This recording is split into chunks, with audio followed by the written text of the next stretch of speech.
같이 기도하겠습니다. 주님 감사합니다. 오늘 이 시간 우리를 다시 한번 주님 전에 불러 모아주시고 주님의 음성에 귀를 기울이며 이 시대를 이제는 맞서서 돌파할 수 있는 우리에게 능력을 허락해 주심에 감사드립니다. 오늘 이 시간 우리에게 말씀해 주실 때 부족한 종 강단 위에 세우셨사오니 아무런 공로 없는 종에게 예수 그리스도의 보혈로 덮어주시고 오늘 말씀을 듣는 한 사람 한 사람 예수 그리스도의 보혈로 다시 한번 정결케 하시사 주 성령께서 마음껏 우리 가운데 임하셔서 호소해 주시기를 소망합니다. 지금부터 시간을 주님 손에 기탁하옵고 살아계신 주 예수 그리스도의 이름으로 기도합니다. 어제 아침부터 시작한 이 짧은 이틀 동안의 말씀 잔치에 하나님께서 부어주시는 은혜가 너무나 많음을 감사드리고 싶습니다. 어제 오전에는요, 우리가 요한계시록 2장 1절부터 7절 말씀을 통해서 처음 사랑을 회복하라 하는 주님의 음성을 우리가 들을 수가 있었습니다. 어제 저녁에는 예레미야서 2장이었죠. 2장 1절부터 7절 말씀 그리고 11절부터 13절 말씀을 통해서 우리 주님 마음에 끊임없이 이렇게 남아있었던 그리움에 대한 그림을 우리가 함께 볼 수가 있었습니다. 그리고 오늘 1부 예배 시간에는 요한복음 1장 1절부터 8절 말씀 1절부터 12절 말씀을 통해서 우리 주님께서 나와 함께 이제 시작하자 말씀하시는 그 말씀을 예수와 함께라는 제목으로 우리가 그 음성에 귀를 기울여 보았습니다. 지금 이 시간에는 오늘 지금 읽은 이 본문 말씀을 통해서 우리가 조금 구체적으로 성도의 기본 상식에 대해서 우리 함께 정리하고자 합니다. 여러분, 지금 이 시대를 살아가는 우리에게 하나님께서는 이제는 예수 그리스도와 함께 가는 이 인생을 향해서 최소한도로 성도가 갖추지 않으면 안 되는 기본 상식이 있다고 우리에게 말해주고 있습니다. 오늘 그 음성을요, 다음과 같은 세 가지로 나누어서 이 본문 말씀을 통해서 우리가 살펴보도록 하겠습니다. 세 가지. 첫 번째, 점진적인 환난을 알라. 점진적인 환난을 알라. 두 번째, 근본적인 악함을 알라. 그리고 세 번째, 능력 있는 말씀을 알라. 이 세 가지를 통해서 우리에게 알라. 죄송합니다. 이 이슬람 아닙니다. 우리에게 말씀하시는 주님의 음성을 우리 함께 들어보도록 하겠습니다. 첫 번째, 따라 감사하겠습니다. 점진적인 환난을 알라. 우리 1절 말씀 다 같이 한 목소리 읽겠습니다. 여러분, 펼치신 성경은요, 오늘 말씀 마칠 때까지 덮지 마시고 우리가 말씀 한 구절 한 구절 우리가 살펴보도록 하겠습니다. 1절 말씀 다 같이 한 목소리로 점진적인 환난을 알라 말씀하신 주님 음성 읽겠습니다. 시작. 아멘. 여기서 한 가지 우리가 중요한 것을 먼저 살펴보도록 하겠습니다. 여러분, 사도 바울은요, 그 영적 아들, 그 새롭게 이제 사역을 시작하는 그 젊은 목회자 디모데에게 이렇게 말하지 않고 있음을 우리는 볼 수가 있습니다. 목회를 하다 보면 처음에는 힘들어도 점점 좋아질 거야. 젊은 사역자지만 지금은 정말 배고프고 힘들다 할지라도 살다 보면 그래도 좋은 날도 있을 거야 라고 말하지 않습니다. 목회를 하다 보면 점점 괜찮을 거야 라는 어떠한 막연한 낙관주의가 아니라 정반대로 이렇게 말하고 있습니다. 가면 갈수록 힘들어질 것이다. 그리고 특별히 오늘 여기서는 이렇게 말하고 있죠. 넌 이것을 알라. 정말 사도 바울이요, 아버지된 양심으로 그 젊은 사역자 아들과 같은 디모데에게 이렇게 말합니다. 만만치 않을 거야. 사실 이거 굉장히 듣기 힘든 이야기가 아닌가 생각이 됩니다. 이렇게 말합니다. 말세에는 고통하는 때가 이르러 라고 되어 있습니다. 여러분, 여기 고통하는 때라고 우리말은 번역이 되어 있는데요, 원어로 보면요, 참 희한한 단어가 사용되고 있습니다. 신약 성경에 딱 2번밖에 사용되지 않는 단어가 있습니다. 여기 보면요, 고통하는 때, 이 원어는요, 칼레포스라는 단어예요. 칼레포스. 무슨 뜻이냐? 우리말로는 고통하는 때가 이르르니라고 되어 있는데, 이 단어는 정확하게 번역을 하자면요, 이런 뜻입니다. 몹시 사나운 때가 이르르니 원시적인 때로 돌아가리니 악한 때가 이르르니, 좀 더 심하게 번역을 하면요, 마귀에게 사로잡힌 때가 이르르니 라는 뜻입니다. 저거 지금 말씀드렸다시피 이 칼레포스라는 단어는요, 성경에서 신약 성경에서 딱 두 번밖에 사용되지 않는데요. 한 번은 지금 오늘 이 본문 말씀에서 사용되고요. 또 한 번은 우리가 너무나 잘 아는 마태복음 8장 말씀에서 사용되고 있는 단어입니다. 마태복음 8장 28절에 보면요, 귀신 들린 자가 예수님께 나오는 장면을 기록하고 있는데요. 제가 읽어드리겠습니다. 또 예수께서 건너편 가다라 지방에 가심에 귀신 들린 자 둘이 무덤 사이에 나와 예수를 만나니 그들은 몹시 칼레포스, 그들은 몹시 사나워 아무도 그 길로 지나갈 수 없을 지경이더라. 바로 이런 뜻입니다. 넌 이것을 알라. 내 아들아, 넌 이것을 기억하라. 말세에는 몹시 사나운 때가 이르니 말세에는 원시적으로 사람들이 바뀌기 시작하리니, 지금 이 시대에는 정말로 사람들이 악해지기 시작하리니, 그리고 지금 이 시대는 마귀에게 사로잡히기 시작하리니, 이라는 뜻입니다. 여러분, 지금 이것이 우리가 꼭 기억해야 되는 첫 번째 기본 상식이 아닌가 생각됩니다. 우리가 지금 이 시대를 힘들어하고요, 우리가 오늘의 현실을 정말 의아해하는 것은요, 성경적이지 않다는 사실이에요. 성경에서 뭐라고 말하냐면요, 악해지는 것이 당연하대요. 세상이 마귀 들리기 시작하는 것이 당연하대요. 그리고 가면 갈수록 더 힘들어진대요. 점진적으로 어려워지기 시작한다는 것입니다. 그래서 한마디로 요약합니다. 내일은 환란이지 평안이 아니라는 사실이에요.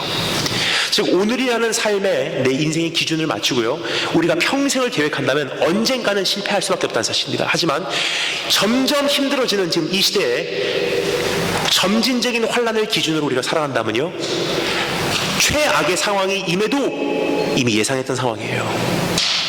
여러분, 이제 그런 시대에 우리가 이미 들어갔다는 사실을 여러분 기억하시기 바랍니다. 여러분, 저는 미국에서 안수를 받을 때 참 귀한 목사님께 안수를 받게 되었어요. 백인 미국인 목사님이십니다. 성함이 Reverend 브라운 목사님이에요. 얼굴이 밤색이라서 브라운이 아니라 그분 성이 브라운입니다. 성함이 브라운인데요. 그래서 브라운 목사님께 제가 목사 안수를 받았는데요, 브라운 목사님께서 이제 목사 안수식을 거행하기 전에 저를 사무실로 부르십니다. 그래서 목사님 사무실에 들어갔어요. 목사님께서 앉으시고 저를 마주보시고 이렇게 말씀하세요. It's never too late to quit. 아직도 늦지 않았어 그래요. 그래서 깜짝 놀랐습니다. 뭐가요? 그러니까 목사 안수 안 받는 거 지금이라면 포기할 수 있어. 왜 이 말씀을 하시나 제가 굉장히 이상했어요. 왜냐면 목사 안수를 준 사람에게 아유 축하한다, 우리 빨리 안수식 거행하고 빨리 목사가 돼야지, 그렇게 얘기하는 것이 당연하죠. 근데 목사님께서 굉장히 지금 생각해보면 양심적인 분이세요. 아직도 늦지 않았어. 지금 이 모든 목사 안수식 진행하는 이 프로그램을 지금이라면 우리 캔슬할 수 있어. 마지막 기회야. 너 그래도 받을래? 그러면서 말씀하세요.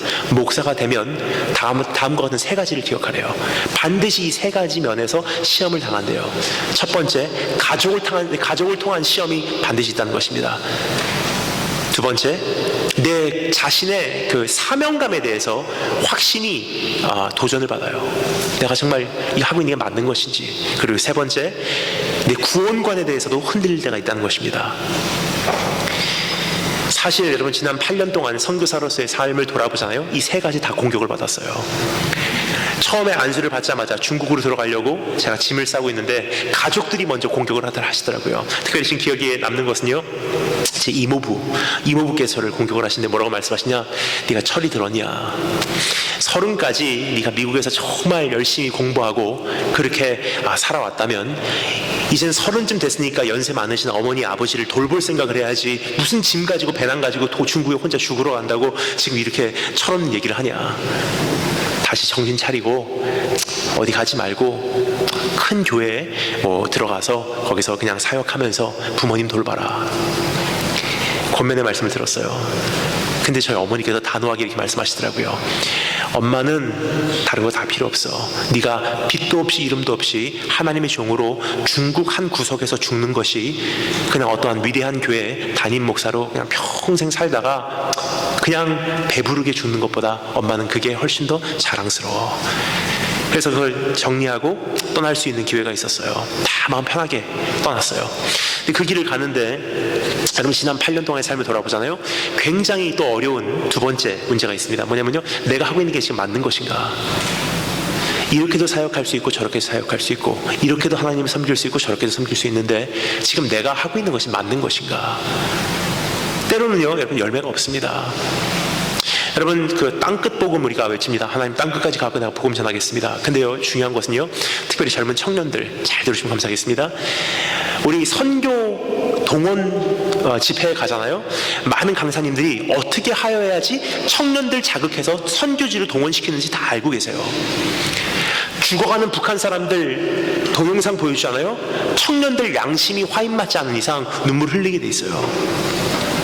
이슬람권에서 핍박받는 동영상 보여주잖아요. 우리 젊은 청년들, 내가 선교사로 가겠습니다. 막 일어나요. 의과대학 때려치겠습니다. 하나님, 변호사 그만두겠습니다. 내가 오늘 당장에 선교지로 가겠습니다. 일어나게 돼 있어요. 근데 여러분, 그건 사실 총알바지로 가는 거라고 저는 똑같다고 생각을 합니다. 그래서 주님께서 뭐라고 말씀하십니까? 누가 망대를 짓고자 할 때, 타워, 망대를 짓고자 할 때 그것이 준공하기까지 얼마나 시간이 걸리고 얼마나 많은 투자가 필요한지를 먼저 계수해보래요. 그것을 짓다가 중간에 그만하면 사람들이 웃음거리밖에 되지 않는다는 것입니다. 그래서 망대를 지을 때 처음부터 생각해보래요. 또 주님께서 말씀하시죠. 내가 가지고 있는 1만 명을 가지고 저기서 쳐들어오는 2만 명을 칠 수 있는지를 먼저 생각해보래요. 그것이 불가능하다고 생각하면 먼저 그 사람들에게 화친을 보내래요. 우리 그냥 사과합니다. 우리 편안하게 지냅시다. 여러분, 그런 가운데 참 그 목사님께서 저에게 주신 말씀이 참 감사하더라고요. 선교지로 나가니까 굉장히 제가 준비가 되어 있는 것을 발견하게 돼요. 그 목사님께서 사역에 대해서 말씀하셨지. 이게 하는 게 맞는지. 왜 그럴 수밖에 없냐면요, 땅끝으로 가면 갈수록 열매가 없습니다. 북한 사역 동영상 보여주고 이슬람 사역 동영상 보여주면요, 내가 가서 지금 땅끝을 변화시키겠습니다 하는 것이 청년들의 심리예요. 근데 중요한 것은요, 진짜로 땅끝으로 가잖아요. 여러분, 저는 이슬람권으로 중국, 중동, 공산주의, 핍박의 현장으로 지금도 가고 있어요. 근데 가잖아요, 우리가 생각하는 땅끝이 아니에요. 진짜 땅끝 선교는요, 예수님의 말씀을 전하면 사람들이 회개하고 돌아오고 그 병든 자가 낫고 죽은 자가 살아나는 것이 땅끝 현상이 아닙니다. 진짜 땅끝에 가잖아요, 말씀을 전하잖아요.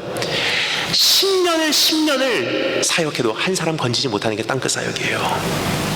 너무나 많은 경우 혼자서 그냥 가만히 앉아있는 것이 땅끝 사역의 모습입니다. 아무리 해도 안 되고, 한 것 같은데 이슬람으로 돌아가고, 한 것 같은데 공산주의에게 다시 핍박 속에서 시들고, 그러다 보니까 이런 생각을 해요. 하나님, 이게 정말 맞습니까? 지금 내 사역이 지금 맞습니까?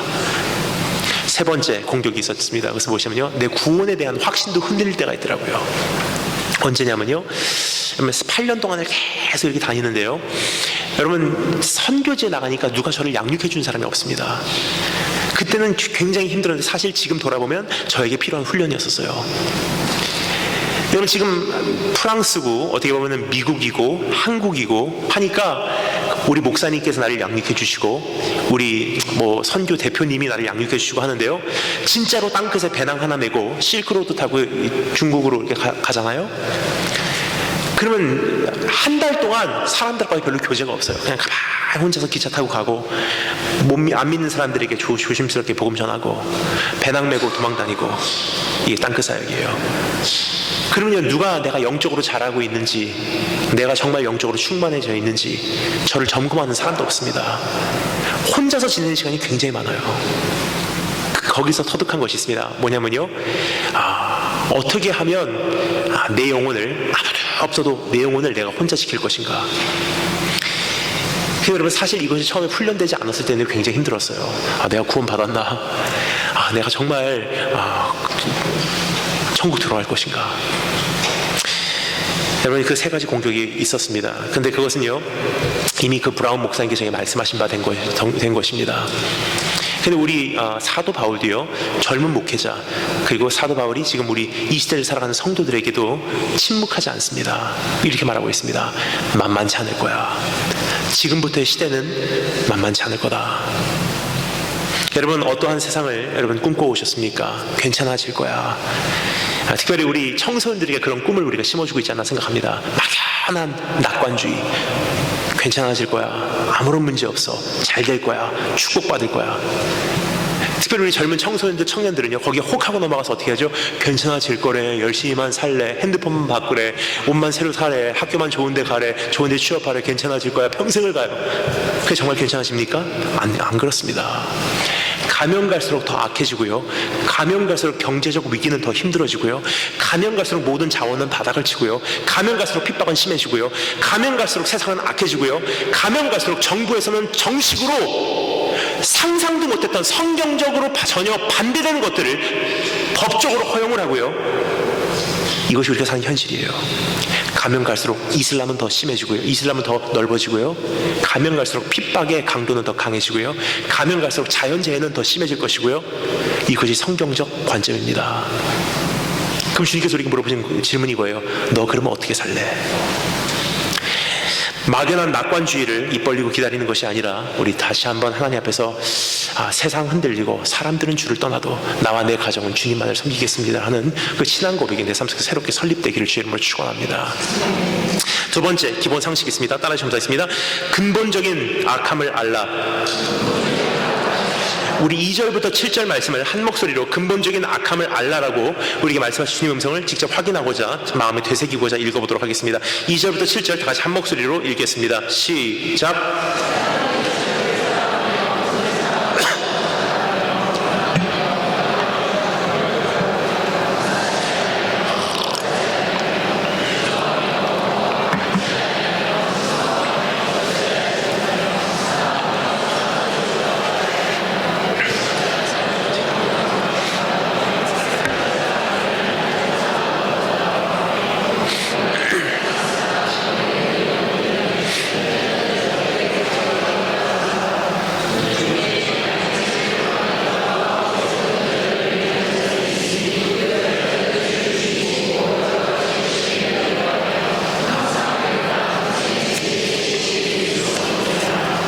아멘. 여기서 지금 기록된 모든 내용을요, 지금 오늘 이 짧은 시간에 다 살펴볼 수는 없습니다. 하지만 이 모든 여기 기록되어 있는 이 목록에 나와 있는 모든 죄의 근본적인 그 뿌리를 우리가 한번 밝혀보고요, 그 다음에 몇 가지만 대표적으로 살펴보고 우리 정리해 보도록 하겠습니다. 여기 보면요, 지금 세상이 점점 악해질 터인데 거기에 원인이 있대요. 그 원인은 무엇이냐? 한번 따라해 주시겠습니다. 자기를 사랑하게 됨. 이제부터 세상이 만만치 않을 것이다. 사람들이 사나워질 것이다. 사람들이 귀신 들릴 것이다. 세상이, 이 시대가 악해질 것이다. 그 원인은 무엇이냐? 사람들이 자기를 사랑하게 되며라고 되어 있어요. 그것부터 모든 것이 시작된다는 것입니다. 그 다음부터 나오는 모든 것들이요, 사람들이 자기 자신을 사랑하는 것이 뿌리가 됐기 때문에 일어나는 현상이라고 우리에게 말해주고 있습니다. 여러분, 자기를 사랑하는 것은 절대적으로 성경적으로 성경과는 반대되는 모습이라는 사실을 여러분 기억하기를 원합니다. 성경에서 뭐라고 말하죠? 고린도서 5장 16절 말씀 제가 읽겠습니다. 잘 들으시면 감사합니다. 죄송합니다. 고린도서 5장 15절 말씀입니다.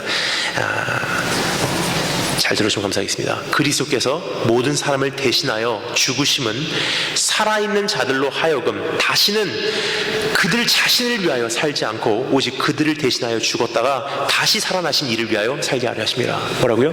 내가 예수님을 정말로 만나면요, 자기 자신을 사랑할 수가 없어요. 자기 자신을 위해서 살아갈 수가 없다는 것입니다. 반대로 내가 내 자신을 위해서 살아갈 때, 내가 내 자신을 지나치게 사랑할 때 이 세상의 모든 문제의 원인이 된다는 사실이에요. 여러분, 자기를 사랑한다는 것은 무엇입니까? 자기를 사랑한다는 것, 그것은요, 여러 가지 모습이 있겠지만 적어도 세 가지만 제가 여러분과 함께 정리해 보도록 하겠습니다. 첫 번째는요, 자기의 기준이 우월한 기준으로 생각하는 것이 자기를 사랑하는 방법이에요. 자기를 사랑하는 방법이 여러 가지 있겠지만 가장 대표적인 것이 내 기준이 우월한 기준이라고 생각하는 것입니다. 가정 안에서의 문제도 바로 그것이 문제고요, 교회 안에서의 문제도 바로 그것이 문제고요, 세상으로 바라볼 때도 그것이 문제라는 사실이에요. 내 기준이 남들의 기준보다 더 우월하다고 생각할 때. 또 어떤 것이 있죠? 자기의 아픔이 유일한 아픔이라고 생각하는 것이 굉장히 큰 문제예요. 특별히 탈북자분들을 만나면요, 굉장히 마음이 안타까울 때가 있어요. 탈북자, 어제 간증 들으셨죠? 정말 귀한 분들이세요. 생명 걸고서 믿음 지키신 분들이에요. 근데 한 가지 안타까운 것은요, 이제 사역지에서 그 탈북자분들하고 이렇게 만나서 교제를 하면요, 이 모습은 정말 하나님께서 만져주셔야 되겠다 하는 부분들이 있어요. 뭐냐면요, 같이 사역하기가 굉장히 힘들 때가 있어요. 어느 선까지는 합니다. 근데 어느 선을 탈북자들이 못 넘어요. 왜 그러냐? 어느 선에 자기가 상처되는 것을 이렇게 건들잖아요. 이렇게 얘기해요. 내가 북한에서 그 일을 당할 때 당신 어디 있었습니까? 내가 거기서 그런 외로움 당할 때 당신 어디 있었습니까? 내 부모 가정 다 북한에 넣어놓고 나와서 하나님을 위해서 죽겠다고 하는데 당신 뭐하고 있습니까? 뭐죠? 공격형으로 바뀌어요. 뭐냐? 내 상처가 유일한 상처거든요. 그래서 하나님께서 가장 싫어하는 것 중에 한 가지가 무엇이냐면요, 자기 연민이에요. 자기 연민. 뭐냐? 자기 연민을 하는 순간만은요, 하나님을 바라보고 하나님께 영광 돌리지는 않거든요. 그 마음을 다하고 성품을 다하고 힘을 다하여 하나님을 사랑하는 것을 못하게 하는 것은 무엇이냐? 자기 연민이에요. 난 불쌍한 사람입니다. 내 인생은 왜 이렇습니까? 하나님, 난 불쌍한 사람입니다. 세상에 내가 제일 초월하는 사람입니다. 주께서 말씀하십니다. 그거 하지 마. 하나님께서 가장 싫어하는 것 중에 한 가지가 무엇이냐면요, 자기 연민. 오늘 하나님 앞에서 자기 연민을 내려놓으시는, 나 자신을 십자가에 박아버리시는 축복이 있으시길 축원합니다. 세 번째, 내 자신을 사랑한다는 것은 세 번째 이해입니다. 첫 번째는 기준이 우월한 것이고요. 두 번째는 아픔이 유일한 것이고요. 세 번째, 자기의 기쁨이 우선적인 거예요. 내가 먼저 기뻐해야 되고, 내가 먼저 편안해야 되고, 내가 먼저 즐거워야 하고, 내가 먼저 즐겨야 하는 것이 내 자신을 사랑하는 방법입니다. 자, 그런데 여러분, 지금 안타까운 것은요, 대한민국 안에서 저는 계속 이렇게 다니면서 이번에 겨울에도 수많은 청소년들과 청년들을 만났어요. 저는 딱 두 번, 여름에 한 달, 겨울에 한 달 집중적으로 우리 대한민국 청소년들을 이렇게 찾아가서 집회로 만나고 있습니다. 근데 굉장히 안타까운 것은요, 저도 이렇게 가만히 앉아서 다른 강사님들 말씀하는 내용을 듣습니다. 굉장히 귀한 말씀도 있지만 어떨 때는요, 분노가 일어날 때가 있어요. 왜냐면요, 지금 가장 인기 있는 말씀이 뭐냐면요, 바로 이런 말씀이에요. 당신은 사랑받게 태어났습니다. 어떤 죄도 용서받을 수 있습니다. 거기까지는 참 귀해요. 근데 그 다음에 나온 말씀입니다. 당신도 할 수 있습니다. 꿈을 꾸세요. 위대한 비전을 가지세요. 하나님께서 당신을 위대하게 쓰실 것입니다. 하나님께서는 당신을 필요로 하십니다. 어떠십니까? 딱 들으면요, 들은 적도 있고 납득이 가는 말씀이구나. 근데 중요한 것은요, 성경적으로 풀어보겠습니다. 단 한 번도 성경은요, 나보고 하나님께서 필요한 존재라고 말하지 않습니다. 성경은 뭐라고 말하고 있습니까? 하나님께서는요, 우리 같은 사람을요, 하나님의 약속의 백성을 돌을 들어서라도 만들 수 있대요. 나를 필요로 하시기에 쓰시는 분이 아니세요. 그럼 나라는 존재는 성경적으로 어떤 존재냐? 탯줄도 끊지 않고 피투성이 된 채로 길가에 버림받은 고아와 같은 어린아이, 갓난아기와 같은 존재래요. 아무런 힘도 없는 무기력한 존재, 피투성이로 울고만 하고 있는 존재, 배고파 죽을 수밖에 없는 그 길가에 버림받은 그러한 존재래요. 근데 나 여호와가 지나가다가 길가에 버림받은 너를 긍휼히 여겨서 내가 너를 데려와 그 모든 피범벅된 것을 닦고 탯줄을 끊고 너를 다시 한번 헐벗었던 몸을 입혀주고 너를 먹여주고 날 품에 안아주고 내가 너를 존귀하게 여기려고 선택을 하였기 때문에 네가 존귀한 존재가 된 것뿐이지 우리가 태어날 때부터 존귀한 존재로 태어난 것이 아니라는 사실이에요. 너도 할 수 있다? 여러분 죄송합니다. 성경에서는 너도 할 수 있다라고 말한 적 한 번도 없습니다. 성경 뭐라고 말합니까? 정반대로 얘기해요. 너는 할 수 없어. 하지만 내게 능력 주신 자 안에서는 내가 능치 못할 일이 없습니다. 꿈을 꿔라? 성경 말하고 있습니다. 꿈 깨라. 전혀 반대 말이에요. 꿈을 깨고 하나님의 경영, 그 비전을 목격하라. 그 성경 말씀이에요. 이 분별력이 없으니까 어떻게 되죠? 좋다. 너무 말씀 좋아. 흥분돼. 쫓아가다 보니까 어떻게 되죠? 청소년 아이들 교회 왔다가 은혜 받았다고 돌아가는데요. 작심삼일. 왔다가 돌아가면 작심삼일. 여러분 이제는요. 그런 말씀을 들을 때가 아닙니다. 주님께서 말씀하십니다. 그거는 네 자신을 사랑하라고 가르치는 말씀이래요. 지금 이 시대에 정말 필요한 말씀 무엇입니까? 너 대단하다. 너 참 귀하다. 네가 특별한 존재야. 너를 꼭 필요로 해가 아니에요. 지금 이 시대에 필요한 말씀은요. 모든 사람이 죄를 범하였으며 하나님의 영광에 이르지 못하더니 의인은 없나니 하나도 없고 깨닫는 자도 없고 하나님을 찾는 자도 없고 그러니 믿음의 주요 너를 온전케 하시리인 예수만 의지하라. 하나님께서 쓰시는 것도 한순간이니 쓰임받음에 감사하고 쓰임받으면서도 두려움과 떨림으로 그분만을 섬겨라. 그리고 모든 섬김이 끝난 후에 나는 무익한 종입니다.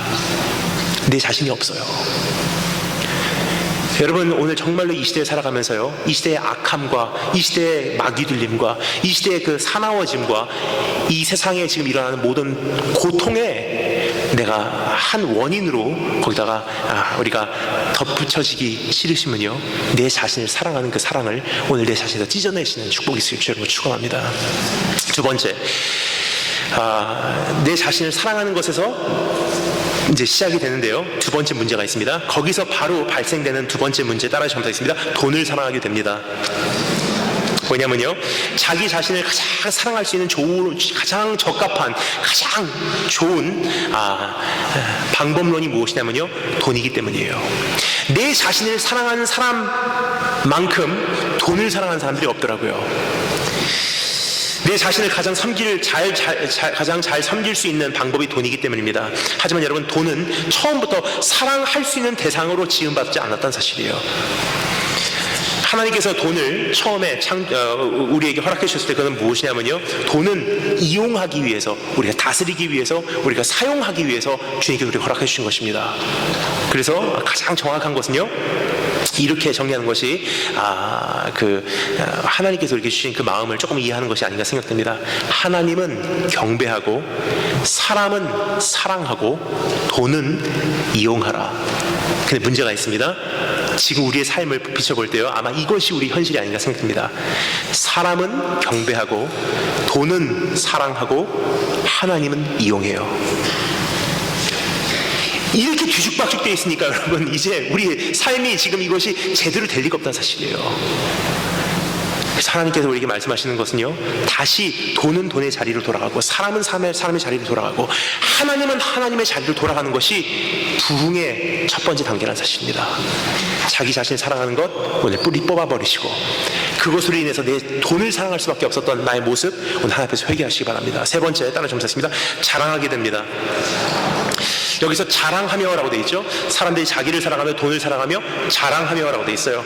근데 이 자랑하며라는 것은요, 내 자랑을 한다는 뜻이 아닙니다. 여기서 말하는 이 자랑한다는 단어는요, 원어로 보면 이런 뜻입니다. 내 자신을 필요 없이 부풀어내면라는 뜻이에요. 내 자신을 막 사랑하다 보니까 돈을 사랑을 하고 돈을 막 쫓아는 가는데, 돈이 참 희한합니다. 일본말로 이런 말이 있어요. 돈은 발이 있대요. 돈을 쫓아가면 돈이 도망간대요. 돈을 무시해버리면 돈이 붙는다고 합니다. 일본 사람들이 가지고 있는 속담이에요. 내 자신을 너무 사랑하니까 돈을 사랑하게 되고, 돈을 막 모으려고 하니까 내 욕심만큼 돈이 아무리 많아도 채워지지 않는다는 사실이에요. 그럼 어떻게 되죠? 미달된 부분을요, 미달된 나의 모습을요, 미달된 나의 어떤 지식을요, 부풀어내요. 내 자신을 만들어내려고 합니다. 이것을 우리말로는 허세라고 하죠. 여러분, 중요한 것이 있습니다. 우리 특별히 중국 사람들도 요즘에 굉장히 많이 그 점에 대해서 회개를 해야 되지만, 우리 민족도 굉장히 대표적으로 회개해야 될 부분들이 아닌가 생각이 됩니다. 프랑스는 어떤지 모르겠습니다. 하지만 이런 이야기를 자주 듣습니다. 선교지에 나가면요, 이런 이야기를 들어요.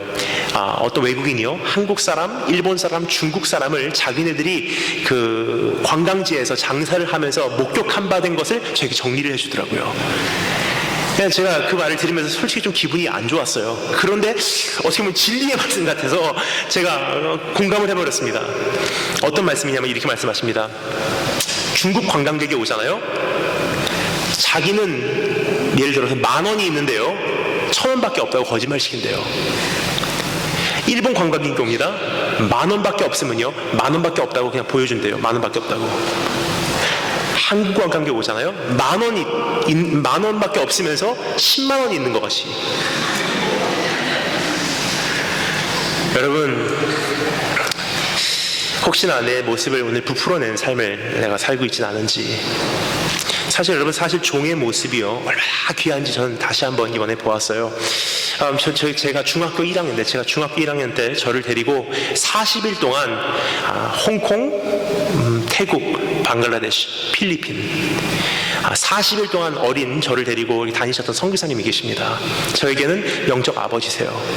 그분을 통해서 저는 정말 예수님을 뜨겁게 만났어요. 근데 그분이 최근에 저하고 이제 같이 재회를 했습니다. 지금은 연세가 많으신 거의 80이 가까이 되신 연세가 많으신 어르신이세요. 근데 그분이요, 한평생을 필리핀에서 사역하시고 은퇴하시고 돌아오셔서 지금 잠깐 한국에서 몸 조리하시고 다시 한번 몸 조리하시고 다시 한번 필리핀으로 돌아가셔서 이제 마무리 사역을 하시면서 거기서 뼈를 묻을 생각으로 지금 준비하고 계신데요. 그분뿐만이 아니라 제가 그 40일 동안의 여정 중에 홍콩, 태국, 방글라데시를 갔죠. 근데 방글라데시에 그 당시 계셨던 선교사님이 또 계십니다. 정재화 선교사님이라는 분이세요. 근데 그분은 어떤 분이시냐면요, 1977년도에 방글라데시 들어가셨어요. 여러분, 저는 90년도에 방글라데시 들어갔는데요, 그때만 해도 높은 빌딩이 없습니다. 다 그냥 릭샤 끌고 다니고 너무 더워서 감당할 수가 없는 날씨였어요. 1977년이면 여러분 어땠는지 한번 상상해 보시기 바랍니다. 1977년 초창기 선교사님으로 거기 들어가신 거예요. 그때 저에게 충격을 주신 분이 그분이세요. 어떤 분이시냐면요, 그 방글라데시에서 이슬람권이죠, 거기 사역을 하시는데 너무 핍박이 많으니까 여러분 거기 온도가 올라가기 시작하면요 45도, 50도 올라갑니다. 근데 방음 장치를 한 거예요. 에어컨도 없는데. 너무 핍박이 심하니까 이런 두꺼운 스티로폴 같은 걸로요, 방 안에다가 다 문을 닫고 완전한 방음 장치를 하고 거기서 예배를 드려요. 땀 뻘뻘 흘리면서 방 안이 60도, 65도까지 올라가요. 막 찬양을 하는데 얼마나 그 찬양이 뜨겁든지 중학교 1학년 때 저는 그걸 목격했어요. 그리고 얼마나 회개했는지 모릅니다. 나는 편안한 일본에서 살면서 하나님께서 나에게 주신 공부도 제대로 안 하는데 이 사람들은 이러한 자리에서 저렇게 열심히 핍박 가운데 공부하고 있는 모습을 보고요, 그 신학생들 모습을 보고 얼마나 제가 도전을 받았는지 몰라요. 이 두 분이요, 제 인생에 꼭 있어야 되셨던 분들이에요. 근데 이분들이 이번에 한국에 나오셨다가 저희 집회에 참석하신 거예요. 지금 두 분 다 연세가 많으신 할아버지들이세요. 머리가 하얗고 두 분 다 이렇게 앉아 계세요. 부끄러워서 사실 저는 그분들 앞에서 말씀을 전할 수가 없습니다. 왜냐면요, 대선배님들이시고요, 초창기 선교사님들은 지금 선교사하고는 좀 다릅니다. 지금 선교사는 30년 전에 미국 선교사 정도의 수준이에요. 왜냐, 자녀들 학비도 있어야 되고요, 어느 정도의 수준을 갖추지 않으면요, 대한민국 선교사는 이제 면역성이 떨어졌기 때문에 현지에선 병들고 말아요. 하지만 30년, 40년 전에만 해도요, 선교 초창기 때 어땠습니까? 대한민국 선교사님들 들어가셔서 정말 맨땅에 헤딩하는 그 모습을 보잖아요. 우리가 생각하는 차원이 아니에요. 그 두 분이 오셔서 말씀을 들으시는데 펑펑 우시면서 말씀을 들으세요. 그러면서 그분들 다 말씀을 마친 다음에 한평생 주님께 드린 종들이요, 사모님 모시고 한 분은 아직 이제 혼자세요. 그래갖고 세 분이 인사하시고 그 추운 겨울날 코트를 입으시고 버스 타시고 집에 가신다고 나가시는 모습을 전 뒷모습을 보면서 저는 너무나 감사했어요. 뭐냐면요, 한평생 종의 모습으로 이렇게 사신다는 것이 얼마나 아름답게 보이든지. 배 나오고 좋은 옷 입고 좋은 거 먹고 큰 자동차 타고 다니면서 그냥 내가 하나님의 종입니다 하는 그게 아니라 정말 평생 없는 걸로 머리 둘 곳도 없이 한평생을 주님을 섬겼는데도 불구하고 연금 하나 제대로 나오지 않고 근데 주님 한 분만 섬긴 것으로 감사하고 그렇게 한평생을 드렸음에도 불구하고 나는 무익한 종입니다 한 그 두 분의 모습이요, 얼마나 아름답게 보이고 귀하게 보이든지 인간인 저도 그분들이 그렇게 귀하게 보이는데요, 한평생을 받으신 우리 주님께서 그분들을 어떻게 귀하게 보실까? 여러분, 중요한 것은요, 종은 종의 모습으로 돌아갈 때가 가장 아름답습니다. 성도는 성도의 모습을 있을 때가 가장 아름다워요. 목사는 목사의 자리, 선교사는 선교사의 자리, 하나님의 자녀는 하나님의 자녀의 자리로 돌아갈 때가 가장 아름다워요. 근데 우리는 어떻습니까? 그것을 부족하다고 생각하니까 만들어내요, 자신을. 내 수준에 안 맞는 차, 내 수준에 안 맞는 집, 내 수준에 안 맞는 행세를 해요. 주님께서 말씀하십니다. 그것이 바로 이 시대의 징조야. 네 번째, 따라해 주시면 됐습니다. 교만하게 됩니다. 점점 목소리가 작아지십니다. 다시 한번, 교만하게 됩니다. 자기 자신을 사랑하고요, 돈을 사랑하게 되고요, 자랑하게 되고요, 그 다음에 교만하게 된대요. 여기 보면 이 교만하게 된다는 것을 원어로는 후페르페너스라고 한 단어로 사용하고 있습니다. 무슨 뜻이냐면요, 내 자신을 남들보다 더 높은 곳에 배치시키기 시작한다는 사실이에요. 가진 것도 없으면서 내 자신이 제 자신을 부풀어내다 보니까 나도 모르는 사이에 그걸 믿기 시작한 거예요. 그래서 어떻게 되죠? 내 자신이 남들보다 나은 줄 알아요. 여러분, 참 그러한 시대적 현실 속에 내가 들어가는 것이 아니라 이제 그것을 뛰어넘으시는 여러분 되시길 주님으로 축원합니다. 다섯 번째 사랑 감사하겠습니다. 비방합니다. 교만함의 외적 현상은 비방함으로 노출되기 시작한다는 것입니다. 내적으로는 교만함이지만 외적으로는 마가복음 7장 21절부터 23절 말씀에서 주님께서 이렇게 말씀하십니다. 속에서 곧 사람의 마음에서 나오는 것은 악한 생각, 곧 음란과 도적질과 살인과 간음과 탐욕과 악독과 속임과 음탕과 질투와 비방과 교만과 우매함이니, 이 모든 것이 다 속에서 나와서 결국 밖으로 나와서 사람들을 더럽게 하느니라. 내 안에 있었던 그 교만이요, 썩다 보니까 그것이 밖으로 나올 때는 이젠 비방함으로 노출되기 시작한다는 거예요. 하나님을 향한 비방함, 이웃을 향한 비방함 뭐죠? 하나님 뭐 이렇게 하셨습니까? 어제 말씀드렸죠? 이웃을 향한 비방함은 무엇입니까? 내가 더 대단해. 너 그게 뭐야? 난 교회 다니는 사람이야. 너 왜 그렇게 살아? 여러분, 중요한 것은요, 우리 크리스찬들의 모습이 바로 그 모습이 아닌가 생각돼요. 너무나 많은 경우. 저는 그것을 언제 경험했냐면요, 제가 노방전도를 받아본 적이 있습니다. 여러분, 전도 받아본 적이 있으십니까? 전 전도 당한 적이 많이 있습니다. 그 중에 대표적으로 굉장히 제 삶 속에 어떠한 인상을 준 게 바로 이런 때였었어요. 제가 분당 지역에 집회로 갔습니다. 근데 너무 집회 장소 일찍 도착해서요, 그 교회 앞에 있는 공원에서 제가 가만히 앉아서 좀 이게 성경 말씀 읽으면서 말씀 준비하고 있었어요. 말씀을 준비하는데 갑자기 어두운 그림자가 이렇게 왔다 갔다 해요. 그래서 사람이 있는 것 같아요. 보니까 두 사람이 서 있어요. 남자하고 여자인데 양복을 입고 딱 서 있습니다. 그래서 혹시 철인이라는 책을 사인해달라는 줄 알고 벌써 펜을 끊으려고 하니까 그분들이 말씀하세요. 어머니 하나님에 대해서 들어보셨습니까? 그리고 전 아버지 하나님 아는데 어머니 하나님 모르겠습니다. 그분들이 이렇게 말씀하세요. 그러시면 한번 우리 얘기 좀 들어주세요 하면서 성경에 나와 있는 하나님은 어머니래요. 그래서 계속 설명을 하는데요, 분명히 이거는 논쟁 거리도 아니에요. 그냥 그만 하십시다. 그렇게 해야지 당연한 건데 너무나 그 사람한테 안쓰러운 거예요. 그날 제가 그래서 한마디 했어요. 근데 이거 한마디가 실수였어요. 한마디 하니까 오냐 잘됐다 하고 막 저에게 쏟아붓기 시작합니다. 도망갈래도 도망갈 수가 없어요. 저를 잡고서 안 놔줘요. 끝까지 제가 마음을 안 열고 그래서 그 영접 기도를 안 하잖아요. 저에게 막 설명을 하는데 제가 그건 아니고요. 저는 이미 교회 다니고 있습니다. 그러니까 그분들이 막 저에게 쏟아부으시는데 갑자기 한 사람이 옆에 서더니 막 저를 위해서 중보기도를 하세요. 기도 내용도 들리게 합니다. 나사렛 예수 이름으로 나갈지어다. 하나님 준비된 영혼 되게 하시고 이 사람의 마음을 열어주시옵소서. 우리가 가지고 있는 진리를 이 사람도 받게 하여 주시옵소서. 그럼 보면서 이렇게 서 있고 제가 도저히 안 되는 것 같이 성경으로 계속 이야기를 하잖아요. 그러니까 한참 있으니까 10몇 명이 몰려오더라고요. 그리고 제 주변을 다 둘러싸고 저에게 대적 기도를 하는 거예요. 나갈지어다. 나사렛 예수 이름으로 불쌍한 영혼 하나님 구원받게 하시고 우리가 가진 진리를 이들이 보게 하시고,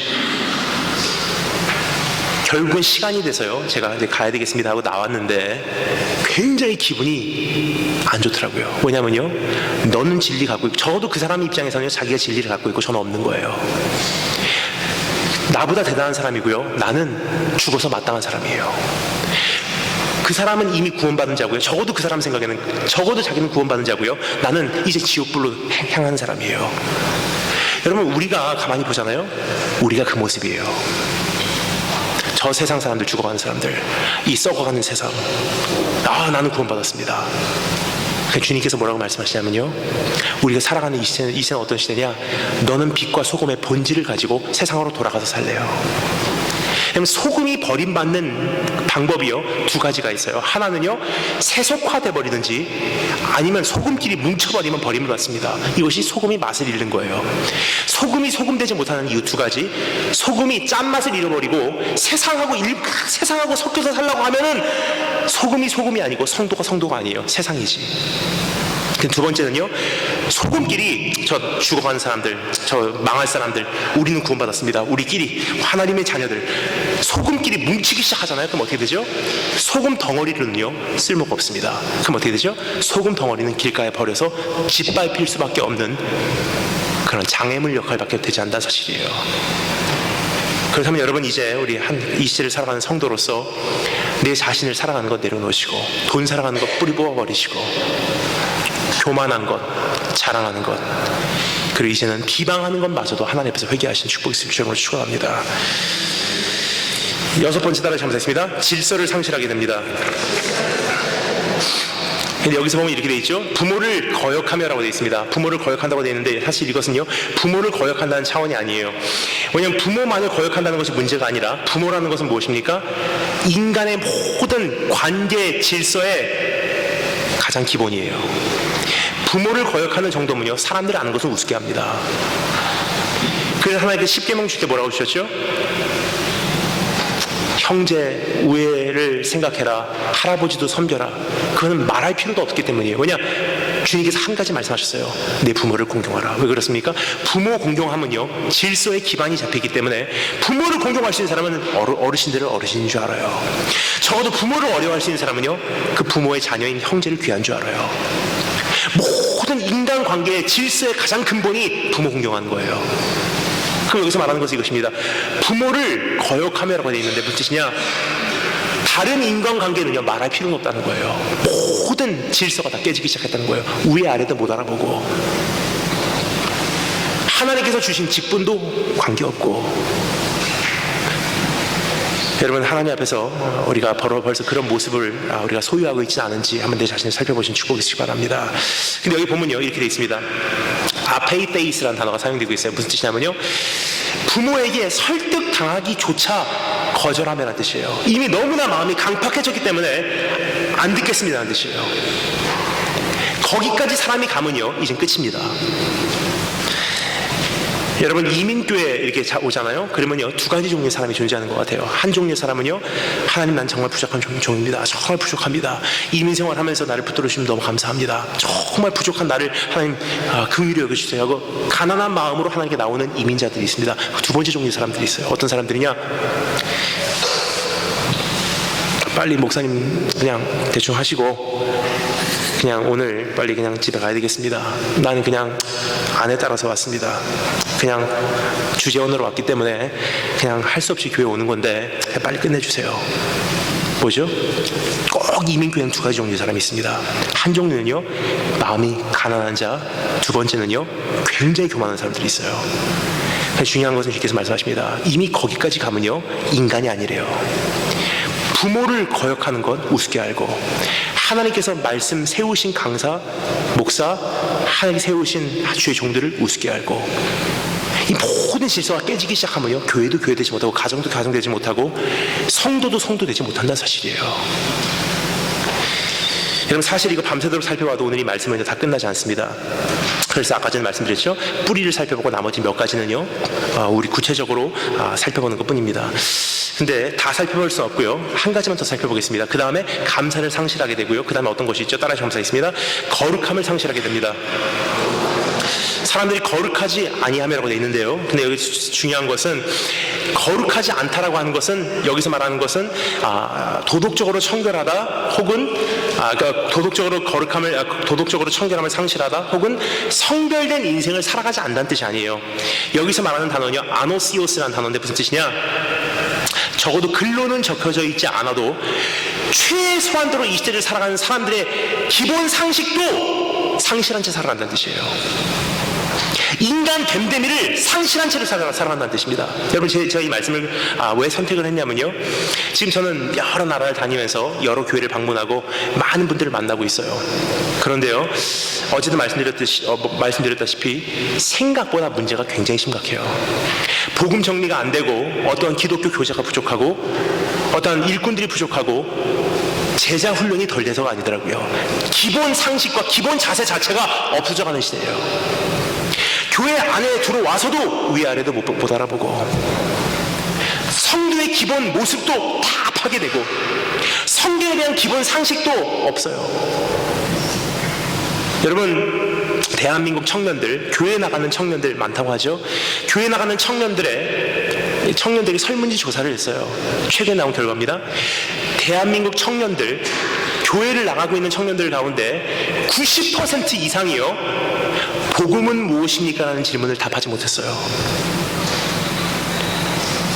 그런데 교회는 지금 계속 커져가고 있습니다. 자, 그러면 우리 시간 관계상 더 이상은 살펴볼 수 없을 것 같습니다. 무정하게 됩니다. 원통하게 됩니다. 원통함을 유지하게 됩니다. 모함하게 됩니다. 절제력을 상실하게 됩니다. 사납게 됩니다. 선한 것을 좋아하지 못하게 됩니다.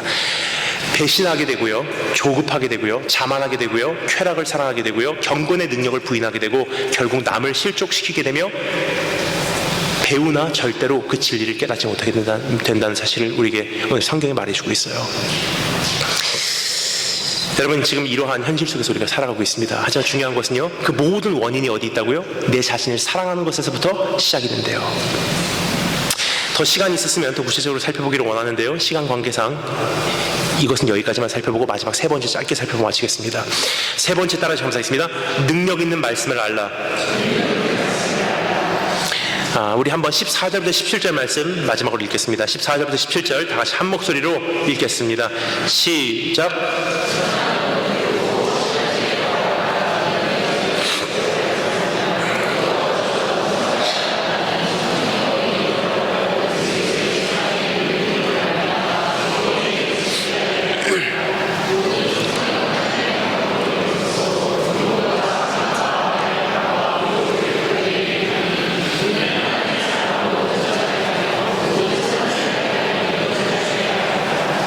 그러면 첫 번째는요, 이 시대의 점진적인 환란을 알라. 점점 악해진다는 것입니다. 두 번째, 죄의 그러한 악함의 근본을 알래요. 근본은 무엇입니까? 내 자신을 사랑하기 때문이에요. 내 자신을 사랑하는 것부터 시작해서 돈을 사랑하게 되고요, 사람들이 자랑하게 되고, 교만하게 되고, 비방하게 되고, 조급하게 되고, 이 모든 시대의 악함의 원인이 나라는 사실이에요. 내 자신을 너무나 귀하게 생각하는 것. 자, 그런데 주님께서 우리 세 번째 해결책을 가르쳐 주십니다. 이 한 가지를 알지 않으면요, 여기서 이 저주에서 우리가 빠져나올 수가 없다는 사실이에요. 그 세 번째는 무엇이냐면요, 능력 있는 말씀을 알래요. 한 가지 우리가 중요한 것을 정리하기를 원합니다. 그것은 무엇이냐? 그러나 너는 배우고 확신한 일에 거하라. 누구에게서 이것을 배운 것을 기억하며 뭐라고요? 또 어려서부터 성경을 배웠나니 그래요. 즉, 하나님의 말씀, 성경을 아는 것이 이 시대를 극복하고 이 시대를 역류하는 유일한 방법이래요. 자, 그런데 여기서 말하는 성경이라는 것은 무엇입니까? 지금 이 사도 바울의 글을요, 성경이라고 말하고 있습니까? 아니에요. 사도 바울은요, 디모데에게 편지 쓰는 것 뿐이에요. 그럼 사도 바울이 열심히 이 편지를 쓸 때는요, 자기가 쓴 이 편지가 먼 훗날 성도들에게 성경의 일부분으로 읽혀질 거라고는 아마 생각을 못했을 거예요. 그럼 사도 바울이 여기서 말하고 있는 성경이라는 것은 무엇입니까? 한 가지입니다. 구약 성경, 토라, 선지자들의 글과 율법과 예언서, 역사서예요. 여기서 말하는 성경은 바로 그러한 성경입니다. 그 사도 바울이 말합니다. 그 성경이 나를 온전케 한대요. 그 성경이 온전함에 이르게 하고요. 그 성경이 나로 하여금 이제는 좀 이 시대를 역류하게 하고요. 그 성경이 나로 하여금 더 이상 내 자신을 사랑하는 것을 그만하고 그것을 뿌리채 뽑아버리고 시대를 본받지 않고 하나님의 자녀로 살아가게 한다는 것입니다. 자, 그런데 여러분, 주님께서 이 세상에 오셔서 뭐라고 말씀하십니까? 이렇게 말씀하십니다. 모든 선지자의 글과 모든 율법과 모든 시편은 뭐라고요? 예수 그리스도를 증거하기 위해서 쓰여진 책이래요. 즉, 성경을 알라는 것은요, 예수 그리스도를 바로 알라는 뜻이에요. 정말로 그 예수 그리스도를 알면요, 예수 그리스도를 우리가 본받으면요, 드디어 내 자신을 뿌리채 뽑아버리고 이 시대의 악함에 동참하지 않아도 된다는 것입니다. 그럼 예수님에 대해서 우리가 무엇을 알 수 있습니까? 조금 전에 말씀드렸죠. 고린도후서 5장 15절 이렇게 되어 있습니다. 그리스도께서, 이게 모든 성경의 성취입니다. 그리스도께서 모든 사람을 대신하여 죽으심은 그 죽으신 은혜를, 나를 위해서 죽으신 그 은혜를 내가 깨달았은즉 뭐라고요? 살아있는 자들로 하여금 다시는 자기 자신을 위하여 살지 않고 오직 그들을 대신하여 죽었다가 다시 살아나신 이를 위하여 살게 하려 하심이라. 정말로 나를 위해서 죽어주신 그 성경의 성취의 그 실체를 보면요, 더 이상 내 자신을 사랑하지 않게 된다는 사실이에요. 여러분, 누가복음 18장 13절부터 14절까지의 말씀에서 바로 지금 이 시대의 성도의 기본 자세, 상식에 대해서 우리에게 다음과 같은 실체로 정리해주고 있습니다. 제가 읽어드릴게요.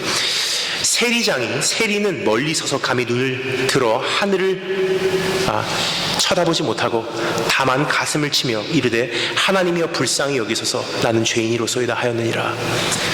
여러분, 성경에 나와 있는 이 세리장에는요, 하나님의 성전에 들어가서 정말 두렵고 떨림으로 하늘을 감히 올려다보지 못하고 가슴을 치며 하나님 난 죄인이로소이다 울고 울 수밖에 없었던 그 모습이 성경에서 말하는 성도의 기본 자세요, 성도의 기본 상식이래요. 정말로 예수 그리스도 말씀의 성취되신, 말씀의 완성되신 그분을 내가 정말로 만난다면요, 더 이상 내 자신을 사랑할 수가 없는 존재가 돼요. 더 이상 내 자신을 위해서 살 수 없는 존재가 된다는 사실입니다. 왜냐, 나는 무익한 종입니다. 난 죄인입니다. 난 은혜를 또 요구할 수밖에 없는 사람입니다. 여러분, 그 모습으로 우리가 오늘 나오지 않으면 이 시대를 이길 수가 없습니다. 악해져가는 세상에서 나도 그 한 부분으로 더 악해질 수밖에 없는 것이 내 모습이에요. 여러분 느끼시지 않습니까? 이전에 작년에 내가 화냈던 그 화낸 그 강도하고요, 금년에 내가 조그만 것 때문에 화내는 폭발하는 그 단계가 뭐라 그러죠? 그 기준이요, 다른 거예요.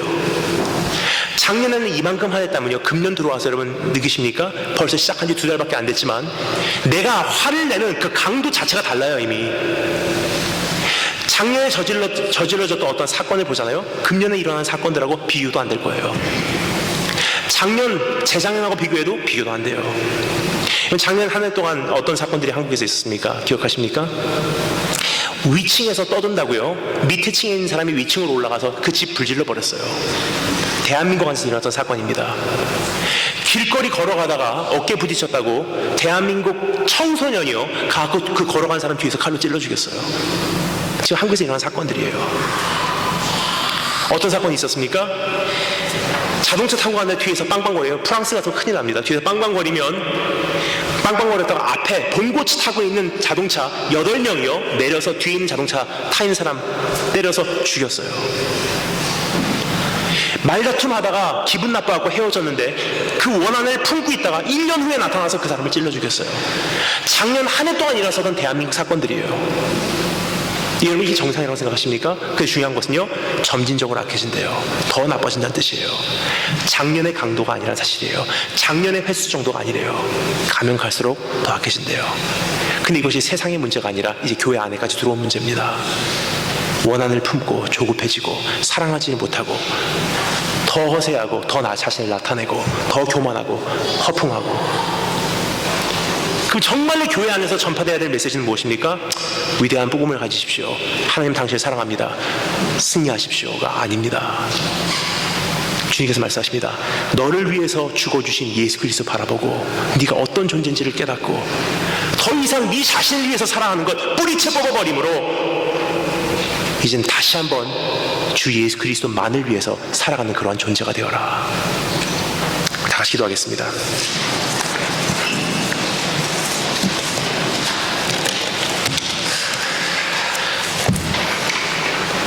주님,